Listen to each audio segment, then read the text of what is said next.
Alors, donc, nous avons le plaisir d'accueillir Louise Percevaux, qui est ingénieure gestion des données de la recherche au niveau du LabEx CEMEB. Alors, donc, jusqu'à la fin de l'année, puisque le LabEx CEMEB, tel qu'il existe au jour d'aujourd'hui, il ne va pas perdurer. Donc, là, tu me diras si je me trompe, tu as été recruté et en ayant comme mission de mettre en place une politique commune au niveau de la place montpelliéraine, en tout cas au niveau des unités du LabEx, sur tout ce qui est, on va dire, gestion des données de la recherche, en essayant, je dirais, de transférer les connaissances, les bonnes pratiques et tout ce qui va avec, donc, à tous les stades de la gestion des données de la recherche. Donc aujourd'hui, elle va faire un exposé. Alors, elle va peut-être reprendre certaines notions parce que parmi notre public, nous avons des gens qui ont peut-être une connaissance un peu moins pointue, on va dire, même de certains préceptes, ou concepts d'ailleurs. Donc, ben voilà, tu as enfin, à peu près 1 heure ou 40 minutes, et puis après, ben, vous pouvez poser des questions. Voilà, merci beaucoup. Merci. Tu peux rajouter quelque chose pour te présenter ou en rapport avec tes missions? Eh ben, c'était plutôt bien résumé, mais voilà, j'ai été bon, c'était une mission un petit peu, enfin, c'est un intitulé créer une politique commune de partage des données au sein du LabEx CMEB, c'était très ambitieux. Euh, Voilà, donc ça s'est un petit peu enfin, ça s'est matérialisé en diffusant les bonnes pratiques au sein des unités du CEMEB et en essayant aussi de transférer ce qui pouvait marcher dans certaines unités vers d'autres unités qui étaient peut-être un petit peu moins organisées sur ces sujets-là. Et donc voilà, donc la présentation que je fais ici, que j'ai pu faire dans d'autres unités, ça fait partie de ces missions. Donc aujourd'hui, je vais m'attarder plus particulièrement sur le côté partage des données, parce que donc mon sujet traite aussi de la gestion donc tout au long du cycle de vie de la donnée. Mais aujourd'hui, c'est un focus sur le partage des données et particulièrement de données interopérables en recherche, en faisant un focus sur ce qui va être standard de partage de données et entrepôt des données de la recherche. Donc, si ça parle à personne jusque-là, vous inquiétez pas, je définirai un petit peu à chaque fois ce que c'est. Et donc, je n'avais pas forcément prévu d'en parler, mais visiblement, tout le monde n'est pas forcément, connaît pas forcément tous ces principes-là. Mais pour ceux qui n'ont jamais entendu parler des principes FAIR, donc un acronyme FAIR, facile à trouver, accessible, interopérable et réutilisable. C'est un peu le grand principe qui, depuis 2016, régit la façon dont on souhaite et vers laquelle on aimerait tendre pour partager et diffuser les résultats de la recherche. Voilà. Et donc, le côté interopérable, le mot que j'ai mis ici, ça vient de ce principe-là. Et on verra que donc les standards et les entrepôts répondent chacun à un de ces objectifs de ces grands principes FAIR. Je pourrais ajouter la référence de l'article et vers les ressources des principes FAIR à la présentation ensuite, avant de vous la partager. Donc, je vais d'abord, en introduction, rappeler, justement, redéfinir un petit peu les mots-clés qui vont revenir tout au long de la présentation pour qu'on soit tous au clair sur ce dont on va parler par la suite. Euh, donc, on parle ici de données et de la recherche. Donc, on prend la définition qui fait référence, c'est celle de l'OCDE, qui a été publiée en 2017, et qui dit que les données de la recherche sont définies comme des enregistrements factuels, donc chiffres, textes, images, sons, tout ce dont avec lesquels vous travaillez, qui vont être utilisés comme source principale de la recherche et qui vont aussi permettre la validation de ces recherches. Euh, donc voilà ce qu'on entend par données de la recherche. Et pour préciser un petit peu, l'OCDE nous dit que ça ne s'applique pas, par exemple, à tout ce qui va être carnet de laboratoire, échange que vous pouvez avoir entre collègues, évaluation par les pairs, ça va même jusqu'aux échantillons de laboratoire. Tout ça, ça peut être régi ou pas par d'autres réglementations. Quand on parle de données de la recherche, on parle aussi forcément de métadonnées. Et les métadonnées, ça va être tout ce qui est toute la documentation sur la donnée avec laquelle vous travaillez, qui peuvent être donc définies comme l'information, l'instruction de niveau supérieur, et qui vont régir, enfin, expliquer le contexte, la qualité de la structure et l'accessibilité de vos données. Et ce qui est encore plus important, c'est que ces métadonnées, elles doivent contenir les informations nécessaires et suffisantes à une réutilisation future et potentiellement sur le long terme de vos données. Donc ça, c'est une définition qui est proposée par Michner et collaborateurs en 1997. C'est une publication qui est pas mal, qui fait pas mal référence aussi pour toutes ces questions-là de partage de données de la recherche. Et pourquoi on insiste beaucoup sur le sujet des métadonnées? C'est parce que c'est ce qu'a essayé d'illustrer Michner et collaborateurs toujours dans ce même article au travers de cette figure, c'est qu'il y a une perte d'information inéluctable au cours du temps, perte de l'information associée à une donnée ou à un ensemble de données, et que si on ne renseigne pas des métadonnées suffisamment complètes, précises, robustes au début du cycle de vie de cette donnée, petit à petit, on va perdre de l'information et la donnée finira par être inutilisable.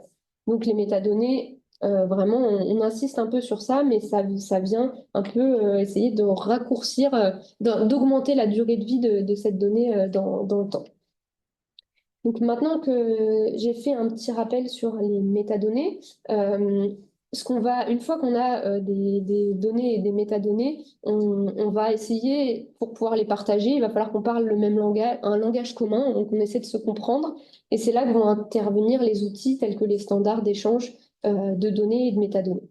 Quand j'écris données, métadonnées comme ça, c'est pour éviter de rallonger la phrase, hein. Ça veut dire que j'intègre les deux. Voilà, c'est juste pour que ce soit pas trop long à écrire. Et une fois que nos données sont prêtes à être partagées, c'est là que vont intervenir les infrastructures que sont les entrepôts de données de la recherche. Donc, je commence tout de suite avec justement ces entrepôts de données de recherche. Donc, c'est défini comme des emplacements centralisés qui ont pour but de diffuser, rendre visible, faciliter l'accès aux données de la recherche. Donc, quand j'en reviens au principe FAIR dont je vous ai parlé tout à l'heure, ça va être tout ce qui va permettre l'accessibilité et le facile à trouver et l'accessibilité des données de la recherche. Des entrepôts de données de recherche, il en existe plein. Il y a un moteur de recherche qui en a recensé en 2023 plus de 3000. Et cette grande diversité, elle vient du fait que les données de la recherche, c'est complètement interdisciplinaire, cette recherche.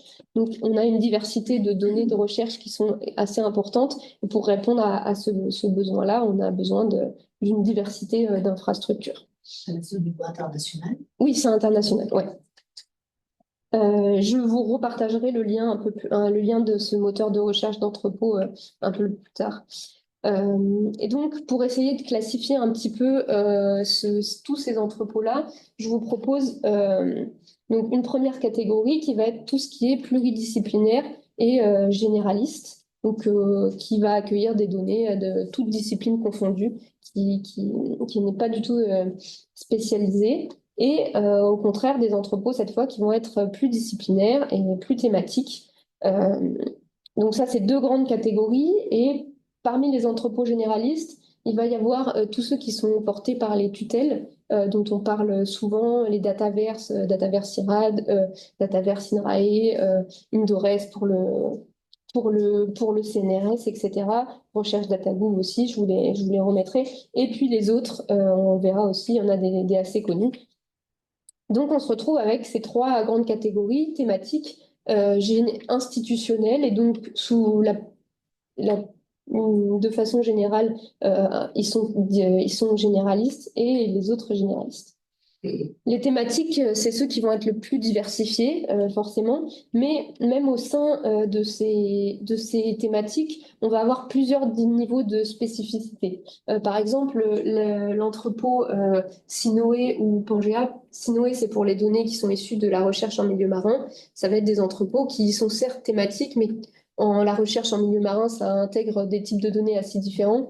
Donc, ce sera quand même un entrepôt un peu plus généraliste que, par exemple, un entrepôt comme le GBIF, qui se concentre exclusivement sur les données d'occurrence d'espèces, donc qui est plus spécifique, ou GenBank pour les séquences d'ADN, ou encore la base de données TRI pour tout ce qui est très fonctionnel de mesurer sur sur les plantes.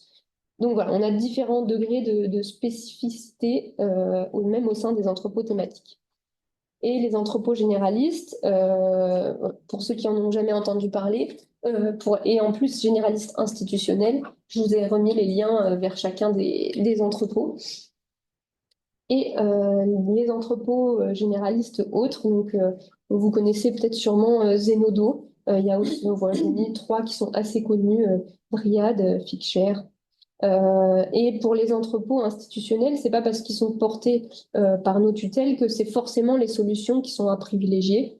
Ça peut être le cas pour certains besoins, mais voilà, vous n'êtes pas obligé d'utiliser ces entrepôts parce que c'est celui de votre tutelle. Et donc, une question à laquelle on a envie de répondre et on a besoin de répondre quand on entame une démarche d'ouverture de nos données, c'est quel entrepôt finalement et pour quel type de données. Et alors, cette question, elle peut être assez simple si vous avez besoin de diffuser vos données parce que l'éditeur de votre publication scientifique va vous demander de publier vos données. Et là, ça arrive vous êtes un peu, enfin, vous n'êtes pas pris de court, mais ça arrive à un moment où il faut se dépêcher un petit peu de publier vos données. Et donc, la solution de facilité, ça va souvent être un entrepôt généraliste et celui de vos tutelles ou Zenodo. On essaie de privilégier des entrepôts qui sont gratuits et qui appliquent une licence au moins à vos données. Mais la réponse peut être un peu plus compliquée quand il s'agit d'aller un peu plus loin dans la démarche. Et par exemple, pour la publication d'un data paper, ça peut être le cas. Et Recherche DataGouv a essayé de proposer un logigramme qui peut vous guider justement dans la réponse à cette question. Donc ça peut être une première approche intéressante quand on n'a vraiment aucune idée de vers où aller. Moi, je trouve que il est assez simpliste et il va rapidement vers les entrepôts institutionnels. Donc, dès qu'on écarte les entrepôts thématiques, on nous propose des entrepôts institutionnels. Et pour la question des entrepôts thématiques, il nous redirige vers une liste qui est issue du travail d'un groupe de travail sur les entrepôts de données de confiance et qui a établi une grille un petit peu pour labelliser les entrepôts thématiques selon différents critères. Et donc, il nous propose finalement pour les données en sciences de l'environnement assez restreinte. Donc, tout ne peut pas, enfin, en fonction de vos besoins, ça rentrera pas forcément dans ce qu'il vous propose. Ça peut être une première solution, une première étape pour aller voir ce qui existe. Et puis, ce qui est intéressant dans le résultat du travail de ce groupe de travail, c'est que ils énoncent des critères qui sont intéressants à aller consulter quand on se lance dans cette démarche aussi. Même si ça mènera pas vous arriverez peut-être pas à choisir l'entrepôt qui vous correspond avec ce document. Mais on peut préciser nos besoins. On va avoir besoin de préciser nos besoins et nos contraintes aussi parfois en répondant à un certain nombre de questions. Par exemple, est-ce que vous avez besoin d'un identifiant unique pérenne comme le DOI pour vos données? Ça peut être le cas lorsque vous prévoyez de publier un data paper. Ce sera nécessaire. Tous les entrepôts, notamment des entrepôts qui vont être très spécialisés, proposent pas forcément encore ce service de DOI. Donc ça peut être une contrainte importante. Une question aussi, c'est est-ce que votre discipline a, au sein de votre communauté scientifique, il y a déjà des entrepôts qui sont privilégiés pour un type de données ou pour un champ disciplinaire? Donc ça peut être intéressant de questionner votre communauté scientifique, de faire une recherche biblio sur ce qui se fait. Et ensuite, il y a, par exemple, effectivement, pour le projet de Data Paper, vous pouvez aussi avoir en fonction de la revue que vous choisissez pour le publier, elle peut vous donner des recommandations ou proposer des exemples d'entrepôts qui seront pertinents. Donc voilà, petit à petit, ça peut vous aider à affiner vos, vos besoins. Et par exemple aussi, est-ce que finalement, un seul entrepôt unique, ce sera la solution? Pas forcément. Des fois, on a des données qui sont très hétérogènes. Ça peut être intéressant de diviser le jeu de données en plusieurs sous-parties et en déposer une dans un entrepôt très spécialisé, l'autre dans un entrepôt un peu plus soit spécialisé aussi, soit plus généraliste pour essayer d'augmenter la visibilité de vos données. Mais encore, ça encore, c'est une question que vous pouvez vous poser. Quelle visibilité vous voulez donner finalement à vos données? Est-ce que c'est vraiment pour répondre à un besoin très spécifique d'une revue pour publier vos données ou est-ce que vous voulez aller plus loin? Il y a une recommandation quand même qu'on peut faire, c'est essayer d'abord de se tourner vers des entrepôts qui vont être très spécifiques ou qui s'orientent vers un type de données bien spécifique parce que c'est des entrepôts qui vont souvent proposer un contrôle qualité, qui vont vérifier que vos données, elles sont bien, elles répondent bien aux attentes de l'entrepôt. Et donc, ça augmente la qualité de la donnée et la capacité à les réutiliser derrière. Si ça n'existe pas, petit à petit, on élargit un petit peu le spectre d'entrepôts vers des plus disciplinaires ou des généralistes. Des fois, ça va juste être la solution. Vous n'aurez pas d'autre choix en fonction de votre discipline, de votre type de données ou du besoin. Ce sera les entrepôts généralistes et ce sera déjà une très bonne étape.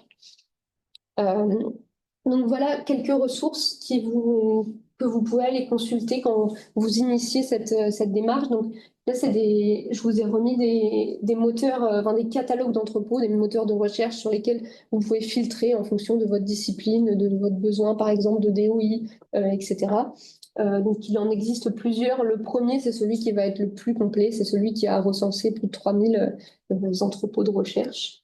Et ensuite, là, je vous ai remis le lien vers le travail sur les entrepôts thématiques de confiance, qui peut être intéressant d'aller consulter. Et puis d'autres sources qui abordent les choses un peu différemment et qui pourront vous orienter aussi peut-être dans votre démarche. J'ai une question. Oui. Les 3 entrepôts là que tu cites, RED 3, Data, Opidor et tout ça. Alors, c'est pas des entrepôts, c'est des moteurs de oui, c'est des moteurs de qui vont recherche chercher dans des entrepôts nationaux et internationaux. En fait, ils recensent. Alors, Catopidor, on aura un petit peu moins, mais le premier, c'est vraiment un catalogue. Vous avez une fiche par entrepôt qui existe, un catalogue qui est mis à jour régulièrement aussi. Vous avez, quand il y a des entrepôts, malheureusement, qui sont plus maintenus aussi, et vous allez avoir des petites notes qui vous disent cet entrepôt entre n'est plus maintenu depuis telle date. Mais voilà, c'est vraiment, il y aura une petite fiche par entrepôt avec des tags qui vous permettent de filtrer aussi sur pas mal de critères. Et Louise, Oui. peut-être ce serait intéressant d'expliquer pourquoi un DOI est important dans ce contexte. Alors, dans le contexte de De publier. Alors, il est important parce que ça permet de maintenir la ressource dans le temps, en fait, même si à un moment la ressource sera plus disponible pour une raison particulière, en tout cas, on maintiendra les métadonnées qui sont associées à cette ressource via cet outil qui est le DOI, qui est délivré par DataSite, qui est un organisme qui gère ça, qui crée des identifiants uniques pérennes.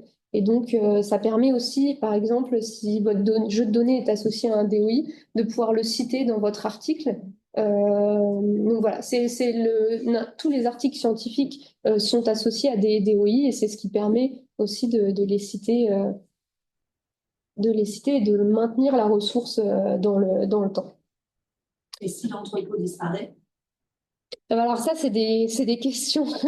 Il y a des publications qui traitent un peu de ce sujet de combien d'entrepôts disparaissent parce que comme on le voit, il y en a 3000, donc on a tendance à dupliquer un peu pour un besoin bien spécifique.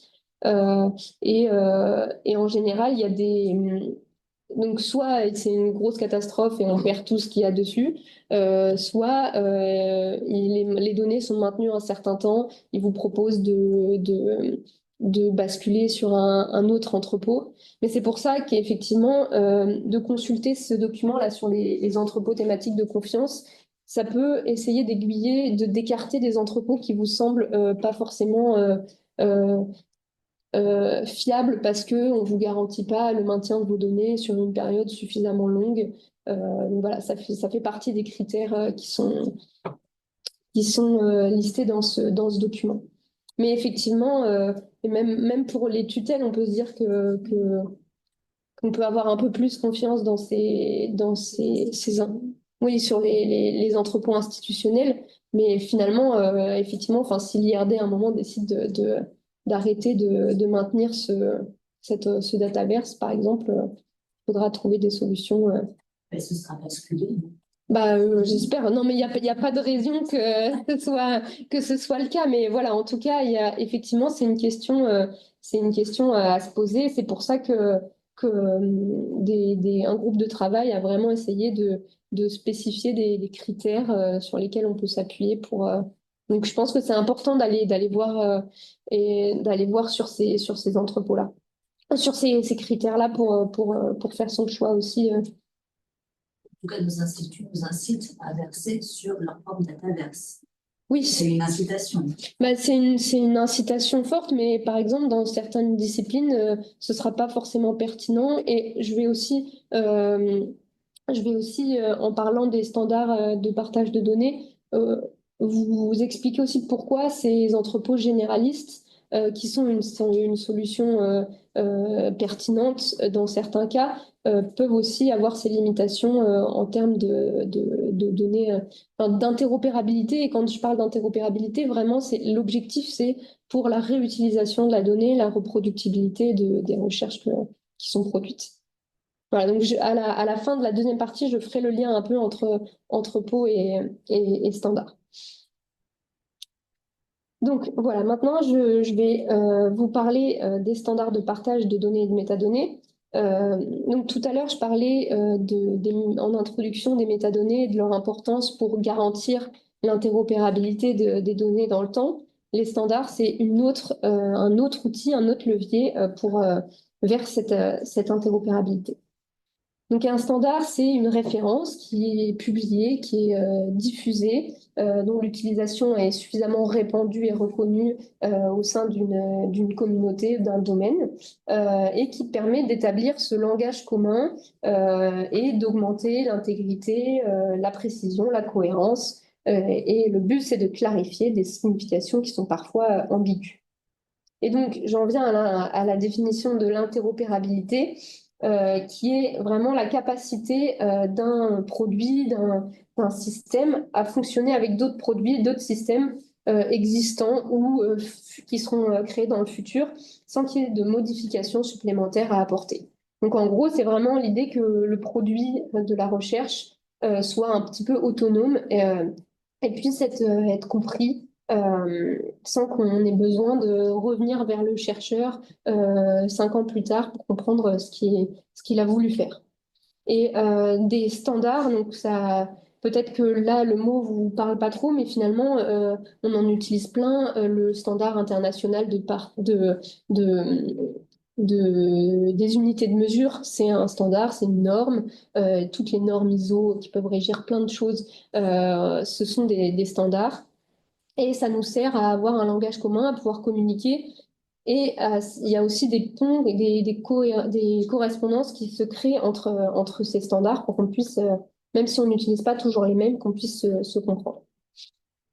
Et donc voilà, je le redis, le rôle des standards, c'est de permettre d'augmenter l'interopérabilité de notre produit, de notre système. Et là, en l'occurrence, on parle de nos données. Alors, je fais une petite précision. Donc, il y a des standards qui existent pour la structuration et la préparation de nos données, et d'autres pour les standards qui vont plus s'appliquer à nos métadonnées. Euh, le, les standards de données, c'est souvent forcément ça s'intéresse à un type de données bien particulière. Donc on en a beaucoup moins en fait. Il en existe beaucoup moins des standards de métadonnées qui sont plus connus et plus généralisés. Malheureusement, parce que les standards de données, ça va nous contraindre à la structuration des données. Donc ça fait, par exemple, que si vous récupérez 5 jeux de données qui sont standardisés avec un même standard, ça va être très facile de les agréger parce qu'ils ont tous la même structuration. Les standards de métadonnées, eux, bah, ils s'intéressent à vos métadonnées. Donc les données en tant que telles, elles peuvent être structurées de plein de façons différentes. Donc ce ne sera pas aussi facile d'agréger des données qui ont des données standardisées avec le même standard.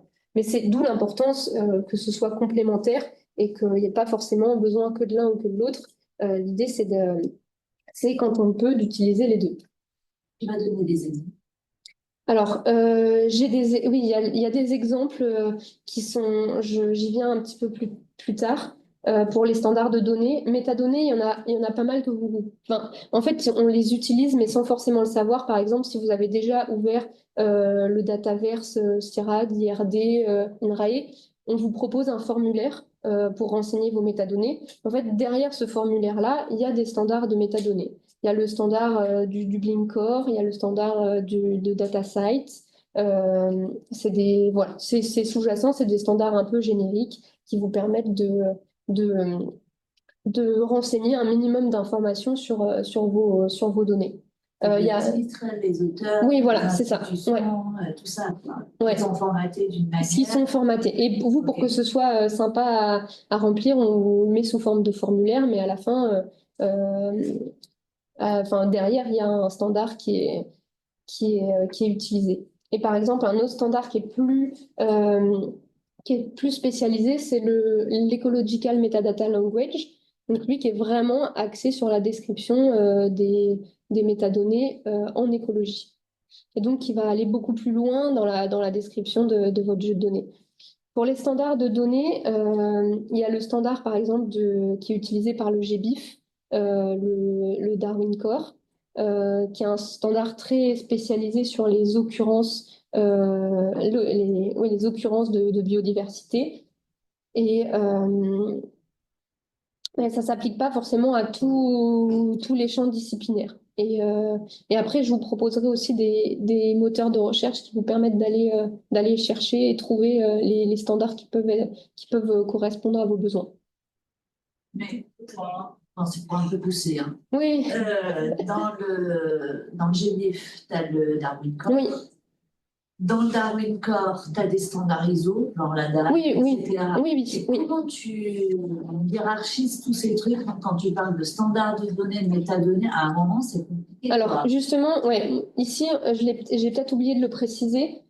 On va s'intéresser un petit peu à l'opérabilité, l'interopérabilité sémantique. Donc, sur des standards qui vous proposent je vais passer à la diapo suivante, comme ça, ce sera plus clair, de standardiser un petit peu les attributs de vos données. Là, c'est un exemple qui utilise le Darwin Core. Donc, en gros, le Darwin Core, c'est une liste de concepts, d'attributs qui vont vous permettre d'utiliser, par exemple, ici, j'ai le concept event date qui va me permettre de renseigner la date de mon observation.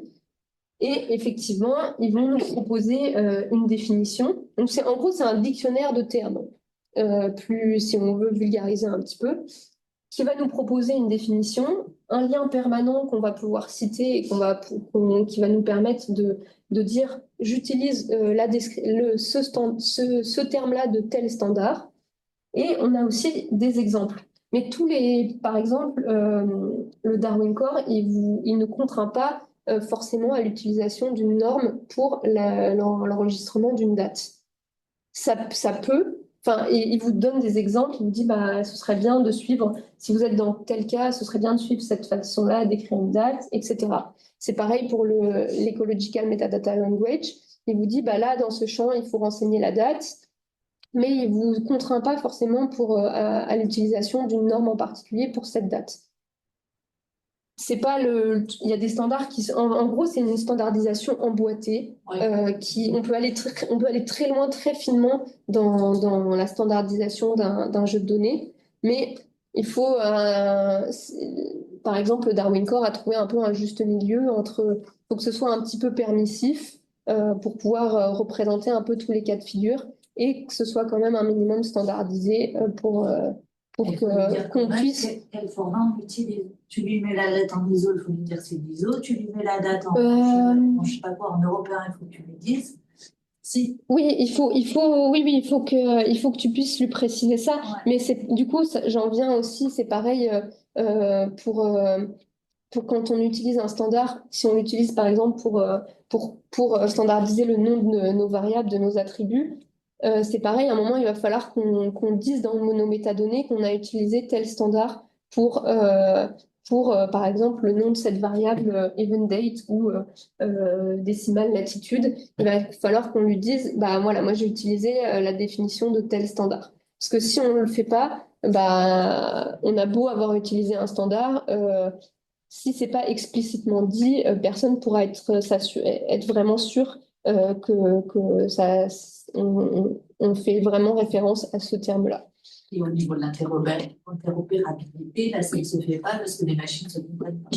Oui, bah après les machines elles peuvent se comprendre, mais parce que event date, on peut vite faire le lien, une machine peut vite faire le lien avec le standard du Darwin Core, par exemple, si tous les champs de votre jeu de données correspondent à des champs qui sont dans le Darwin Core, je pense que la machine, elle pour le coup, elle n'a pas forcément de mal à faire ce lien-là. Mais par contre, vous récupérez un jeu de données et il n'y a pas dans les métadonnées d'informations sur la standardisation. Euh, Si vous connaissez pas le Darwin Core, par exemple, vous dire, ah bah c'est bizarre, il a inventé le nom de sa colonne date, il l'a appelé event date, mais vous savez pas vraiment à quoi ça correspond. Donc, l'important aussi, c'est d'ajouter dans les métadonnées ce qu'on appelle ici un data dictionary ou un dictionnaire de données qui, pour chacune des colonnes de vos données, ou chacun de vos attributs, c'est pas forcément toujours des colonnes, vous pouvez renvoyer vers la référence. Des fois, s'il n'y a pas il y a pas de standard qui vous permet de décrire vos données, vous pouvez aussi y mettre votre définition. Au moins, ce sera un début vers de la transparence et lever toute ambiguïté. Vous pouvez aussi, dans ces moments-là, faire des références à des thésaurus, qui sont pareil, des dictionnaires de termes pour lesquels il y a des définitions qui sont publiées, qui font référence et qui peuvent vous permettre de lever l'ambiguïté sur la variable, le terme que vous utilisez. Donc voilà, ça c'est vraiment important d'ajouter cette information dans les métadonnées et je réinsisterai un petit peu plus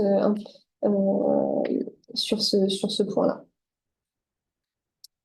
Et donc, ça c'est une petite remarque, c'est qu'on a tendance, quand on publie des données, à prendre la structure de nos données de base, celle qui nous a permis de les analyser, par exemple, et d'aller la déposer dans un entrepôt. Et vraiment, la structure de ces données que vous avez construites pour l'analyse, elle vous est propre, vous la comprenez, mais si vous la partagez, ce ne sera pas forcément très intelligible pour quelqu'un d'autre. Et donc, c'est vraiment s'inscrire dans une démarche de sciences ouvertes, d'open data, c'est vraiment essayer de faire cette transition vers vous, ce que vous utilisez, ce que vous comprenez, ce qui vous est propre, vers quelque chose qui sera compris par le plus grand nombre et qui sera réutilisable. Donc voilà, ça c'est vraiment un point important. Et donc maintenant, j'en viens un peu plus à ce lien entre entrepôt et standard. Donc j'ai remis les catégories que je vous ai présentées tout à l'heure, les entrepôts généralistes. Ici, j'ai pris l'exemple de Zenodo et de Indores, l'entrepôt du CNRS. Et de l'entrepôt thématique qui est le GBIF. Donc le GBIF, ce qu'il nous propose, c'est de standardiser à la fois nos données et nos métadonnées. Donc, il nous impose une contrainte, ce qu'on disait tout à l'heure, et quand on y dépose des données, on va subir un contrôle qualité, on va vérifier que les données et les métadonnées répondent aux attentes qui ont été fixées par le GDIF. Et les entrepôts généralistes comme Zenodo ou Indores, ils vont nous proposer, comme je l'expliquais tout à l'heure, de standardiser un certain nombre de métadonnées qui sont assez basiques, qui sont le titre, l'auteur, les personnes qui peuvent être associées au projet, les publications qui peuvent être associées au projet, une petite description du projet de recherche dans lequel s'intègre le jeu de données. Mais ils vont pas du tout nous imposer quoi que ce soit sur les données. Indores, il y a un petit, il y a une petite, il y a un regard, on vérifie les métadonnées, la publication se fait pas automatiquement, il y a une petite vérification, mais pas particulièrement sur tout ce qui va être donné. Zenodo, c'est vraiment, vous faites votre dépôt, vous remplissez tous les champs obligatoires et vous publiez, vous avez votre DOI avec votre jeu de données. Donc, l'impact que ça peut avoir, le fait de ne pas imposer de standards pour les données dans ces entrepôts généralistes, c'est qu'on a des données qui sont très fragmentées et qui ne sont pas forcément réutilisables in fine.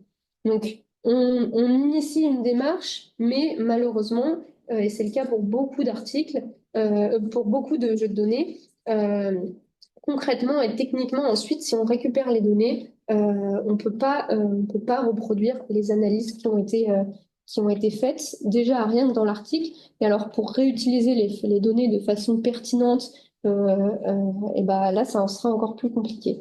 Donc, les entrepôts de données jouent un peu un rôle aussi dans cette recherche d'interopérabilité, tout comme le choix que vous allez faire pour publier vos données.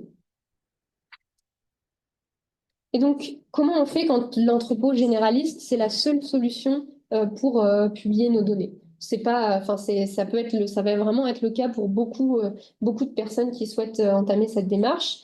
Et donc, par exemple, c'est pas parce que l'entrepôt de généraliste ne vous propose pas l'utilisation d'un standard ou ne vous contraint pas pour la description de vos données que vous n'avez pas le droit de l'utiliser, en fait. Ça peut être votre propre démarche d'aller trouver un standard qui correspond à vos données et de les standardiser et ensuite de les déposer dans un entrepôt généraliste. Donc ça peut être la première option. Ça peut être aussi, donc, je vous disais que les métadonnées, souvent dans les entrepôts généralistes, tels que les entrepôts institutionnels, peuvent être assez généralistes, assez basiques et ne permettent pas d'aller dans une description très fine de vos données.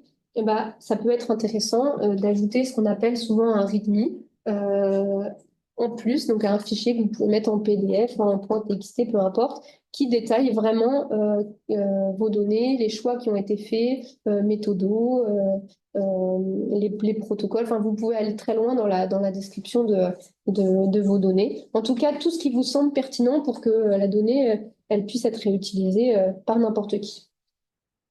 Et ensuite, ce dont je vous parlais aussi, c'est le dictionnaire d'attributs, le dictionnaire de données, qui détaille vraiment vos variables, que vous fassiez référence à un standard, à un thésaurus, ou que ce soit votre propre définition de variable, c'est toujours pertinent d'ajouter ça à votre dépôt de données.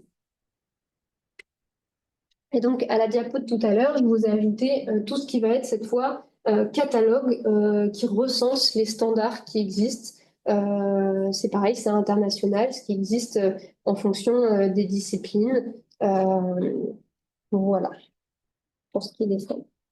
Et donc, pour conclure, donc l'interopérabilité, on a vu que c'était vraiment un moyen de garantir la réutilisation de vos données à long terme, que les standards, les entrepôts sont des leviers qui vous permettent d'aller dans ce sens-là.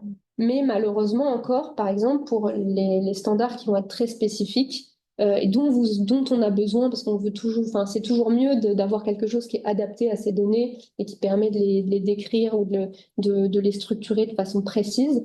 On en manque beaucoup, et notamment en écologie, en recherche en biodiversité, écologie, évolution. On manque de standards qui sont vraiment très spécifiques. Et donc, on s'oriente souvent vers... enfin, ça aboutit à des données qui sont partagées telles quelles sans avoir un vrai travail sur le partage. Et il y a une publication qui s'est intéressée au, aux chiffres justement de combien de publications peuvent être, on peut reproduire les analyses suite à la publication des données.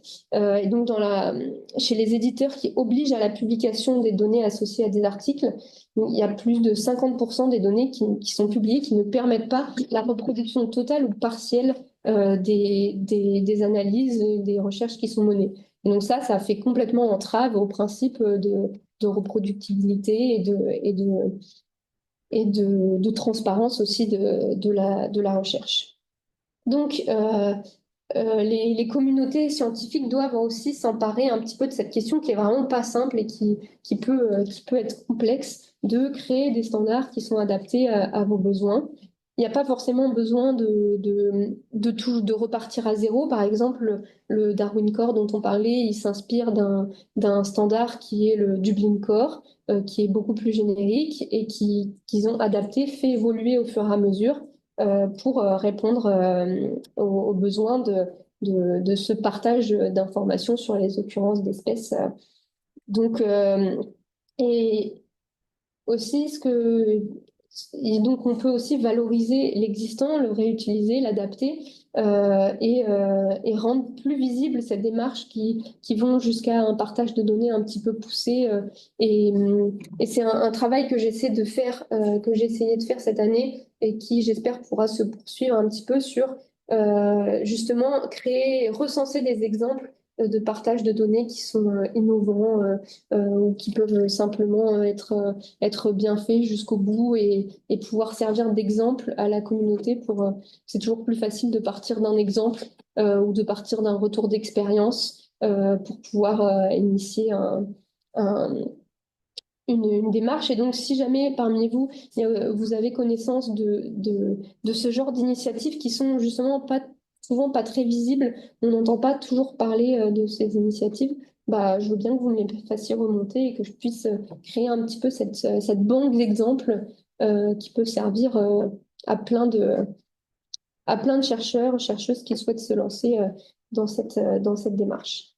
Et pour terminer, je vous laisse avec donc les publications, les références des publications que je cite et un glossaire qui recense un petit peu tous les termes dont on entend parler quand on parle de partage de données de la recherche, donc des termes qui sont parfois un petit peu complexes ou pas. Et voilà, j'en ai déjà parlé de certains, il y en a d'autres. Puis il y en a que j'ai défini, mais je vous laisse ça aussi, c'est intéressant d'aller voir pour être sûr qu'on parle, de bien comprendre de quoi on parle. Voilà, merci pour votre attention. Et puis, si vous avez des questions, je suis là. Je ne sais pas combien de temps j'ai.